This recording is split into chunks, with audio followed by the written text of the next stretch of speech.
Ya, Allahumma ftahli abwaba rahmatik. Coba diulang. Allahumma ftahli abwaba rahmatik. Pendek Bapak Ibu, tapi artinya menurut saya begitu dalam. Kita minta dibuka pintu-pintu rahmat. Jadi setiap kali mau masuk masjid, kaki kanan ya, sambil berdoa Allahumma ftahli abwaba rahmatik. Artinya apa? Allahumma ftahli, ya Allah bukakanlah abwaba, pintu-pintu rahmatik, rahmatmu. Bahwa pada akhirnya Bapak Ibu yang paling kita butuhkan dalam hidup ini adalah rahmatnya Allah. Yang bisa bikin masalah kita selesai, yang bisa bikin hajat kita tercapai, utang kita lunas, sakit kita sembuh, semua impian kita Allah wujudkan itu karena rahmatnya Allah. Maka kalau kita merasa butuh dirahmati sama Allah, sering-seringlah ke masjid. Ya, dan setiap kali masuk masjid langkahkan kaki kanan sambil doa Allahumma ftahli abwaba rahmati. Dan Masjid Nabawi ini Bapak Ibu punya keutamaan sebagaimana yang pasti sudah dijelaskan. Kata Rasulullah, barang siapa yang sholat di masjidku, kata Nabi, itu keutamaannya khairum min alfis sholat, 1000 kali dibandingkan sholat di masjid yang lain, ya, kecuali Masjidil Haram. Nanti insya Allah Bapak Ibu 2-3 hari ke depan kita akan ke Mekah. Masjidil Haram itu 100 kali lebih utama dibandingkan Masjid Nabi. Jadi 100.000 kali kalau dibandingkan masjid yang lain. Jadi rugi, jangan sampai kita melewatkan satu pun waktu sholat kecuali di masjid. Ya, tadi udah sempat sholat subuh ya? Siap. Alhamdulillah. Jadi di Masjid Nabi ini sekalian, nanti azan subuhnya itu 2 kali.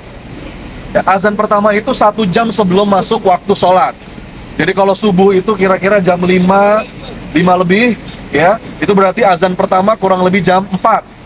Azan pertama itu bangunin kita untuk yang mau tahajud silahkan. Nanti baru azan berikutnya ketika sudah masuk waktu sholat. Kemudian setiap kali setelah sholat fardu itu pasti ada panggilan untuk sholat jenazah. Nah ini pun jangan sampai kita lewatkan karena pahalanya besar. Kata Rasulullah, barang siapa yang ikut mensolatkan jenazah itu mah pahalanya 1 qirot. 1 qirot itu segede apa? Sebesar gunung Uhud. Nanti insya Allah besok atau lusa Bapak Ibu akan berkunjung ke gunung Uhud. Jadi untuk ngebayangin segede itu pahalanya. Apalagi kalau kita nganterin sampai dikuburkan itu dapat 1 qirot lagi. Jadi jangan sampai lewatkan. Salat jenazah tahu semua ya? 4 kali takbir. Takbir pertama baca apa? Al-Fatihah. Takbir kedua sholawat. Takbir ketiga dan takbir keempat itu doa untuk jenazah. Yang paling pendek Allahumma ighfir lahum warhamhum wa'afi wa'fu anhum. Allahumma la tahrimna ajrahu wa la taftina ba'dahu waghfir lana wa lahum. Yang pendek-pendek aja supaya mudah dihafal. Gitu ya. Jadi inilah Masjid Nabawi sekalian. Kiblat itu menghadap kemana? Ada yang bilang barat.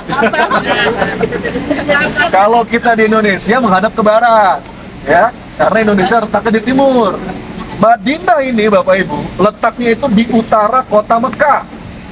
Jadi kalau kita lihat peta, ini Mekah dan di atasnya, di utaranya itu Madinah. Nanti kalau kita ke utara lagi itu Masjidil Aqsa. Jadi sebetulnya kalau kita lihat tuh hampir seperti garis lurus sebenarnya. Jadi Mekah, Madinah, agak ke atas sedikit itu Masjidil Aqsa. Kiblat pertama umat Islam. Sekarang kita ada di mana? Di Madinah. Berarti kiblat menghadap ke mana? Ke selatan.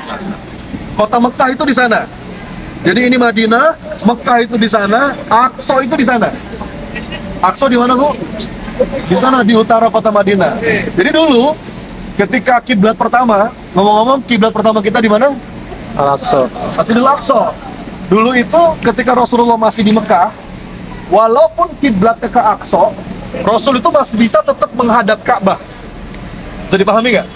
Karena Rasul itu saking mencintai Ka'bah, kiblat ke Aqsa, tapi Rasul mencari posisi bagaimana dia tetap menghadap Ka'bah sekaligus menghadap ke Aqsa. Bisa dipahami ya? Karena sama-sama ke utara. Tapi ketika umat Islam sudah hijrah ke Madinah, hal itu nggak bisa dilakukan. Kenapa kira-kira? Ya karena Aqsa-nya di sana, Mekahnya di sana. Makanya dalam sekian waktu lamanya umat Islam itu menghadap ke Masjidil Aqsa. Rasul berdoa, ya Allah pindahkanlah Ka'bah, pindahkanlah kiblat ke Ka'bah, ke Masjidil Haram. Rasul berdoa terus sampai akhirnya suatu hari Allah kabulkan. Nanti besok ketika Anda city tour, Anda akan ngelewatin satu masjid, namanya Masjid Qiblatain. Qiblatain itu masjid dua kiblat. Jadi ceritanya ketika itu sedang sholat zuhur, kalau nggak salah, sholat zuhur ya, Ustaz? Sholat zuhur, 2 rakaat pertama menghadap ke Masjidil Aqsa, turun firman Allah untuk memindahkan arah kiblat ke Masjidil Haram. Jadi 2 rakaat terakhir pindah, gitu ya, ke Masjidil Haram. Langsung balik. Jadi itu patuhnya Rasul kepada firman Allah. Jadi Madinah itu menghadap ke selatan, ke Masjidil Haram. Mekah itu sebelah sana. Dulu itu Bapak Ibu masih sederhana, lantainya masih beralaskan tanah, gitu ya. Makanya para sahabat dulu kalau sholat, setiap kali selesai sholat, habis salam, mengusap wajah. Kenapa kira-kira? Karena tanah. Mas, sekarang kita ngikutin ya. Walaupun rumput, walaupun bersih, setiap salam, assalamualaikum, masih begini. Gitu. Saya mau kasih gambaran Bapak Ibu, bagaimana dulu posisi Masjid Nabi. Nanti fotonya akan dikirim di grup ya. Saya kirim ke Mas Dedi atau ke Ustaz Hamam. Boleh di bercahaya. Sekian ratus tahun dipimpin dari tempat ini, ya. Dimulai masanya Sayyidina Abu Bakar, Sayyidina Umar, Sayyidina Utsman, kemudian Sayyidina Ali. 40 tahun kurang lebih Islam dipimpin dari Madinah. Lalu berpindah ke masa Daulah Umayyah. Ibu kota Islam pindah dari Madinah kemana? Damaskus di Suriah. Berpindah lagi ke masanya Daulah Abbasiyah ke Baghdad, Irak. Ya, berpindah-pindah Bapak Ibu sampai terakhir pusat umat Islam itu yang paling terakhir kali ada di Istanbul atau Konstantinopel, Islambuli sebetulnya, kota Islam, sering sekarang dikenal dengan Istanbul di Turki. Maka kisah ini semuanya nyambung Bapak Ibu. Jadi mumpung di Tanah Suci, saya sarankan banyak-banyak berdoa. Hari ini Allah sampaikan kita ke Tanah Suci Madinah, Tanah Suci Mekah, maka mudah-mudahan kita bisa ke Turki bareng lagi. Amin. Amin. Dan kita bisa ke Al-Aqsa bareng. Dalam keadaan sudah merdeka insya Allah. Amin. Dan di sini di tempat di baiatnya Abu Bakar, kalau kita ngomongin Abu Bakar Bapak Ibu sekalian, sahabat yang paling mulia, bahkan kata Rasulullah, semulia-mulianya manusia setelah Rasulullah itu Abu Bakar. Kalau ada 2 timbangan amal, 2 timbangan keimanan, amalnya, keimanannya Abu Bakar diletakkan di timbangan yang satu, lalu timbangan yang satu diletakkan seluruh iman umat Islam, maka masih lebih berat siapa? Abu Bakar As-Siddiq. Insya Allah. Yang bisa kita pelajari Bapak Ibu, Abu Bakar itu terkenal dengan amalan hati, ya, keimanan, ya, keyakinan yang begitu bulat, kelembutan yang begitu kokoh. Karena kalau kita hitung dengan ibadah zahir Bapak Ibu, mungkin lebih banyak kita sholatnya. Abu Bakar itu masuk Islam umur 37 tahun. Ya, kita dari kecil, betul ya? Mungkin puasa Ramadannya banyakan kita. Syariat Ramadan puasa baru keluar tahun 2 Hijriah. Kita dari kecil. Abu Bakar itu kalau dihitung-hitung cuma 11 kali Ramadan. Kita lebih dari 11 kali. Tapi kenapa? Ini menunjukkan, ini menjadi dalil bahwa terkadang Allah itu membobot amalan hati itu lebih berat dibandingkan amalan zahir.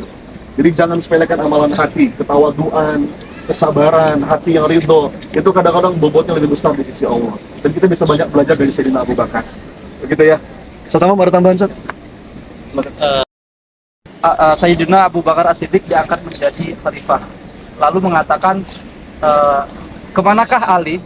Karena waktu di Saqifah Bani Sa'idah, Ali tidak ikut membaiat.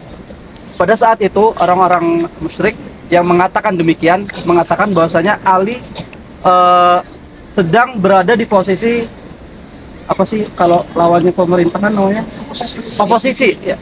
Itu Ali lagi oposisi, tidak setuju dengan pendapatnya Umar, Utsman dan sahabat yang lainnya.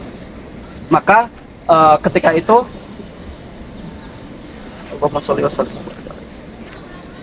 Ali bersama, kalau tidak salah, Abdullah bin Abbas, Fudail bin Abbas bersama 2 cucu Nabi, Hasan dan Husain, mereka sedang mengurus jenazah Nabi. Jadi mereka sudah bagi-bagi tugas, Pak Bo. Ali dan keluarga mengurus jenazah Nabi, sedangkan Abu Bakar, Utsman bin Affan dan Umar bin Khattab mengurus perkara politik kepemimpinan. Jadi tidak ada cekcok di antara mereka, murni benar-benar sudah bagi-bagi tugas. Lalu keesokan harinya baru kemudian Sayyiduna Ali bin Abi Thalib bersama Ammatun Nas jami'an membaiat ikut membaiat Abu Bakar di Masjid Nabawi bersama umat Islam semuanya. Ibu, kita akan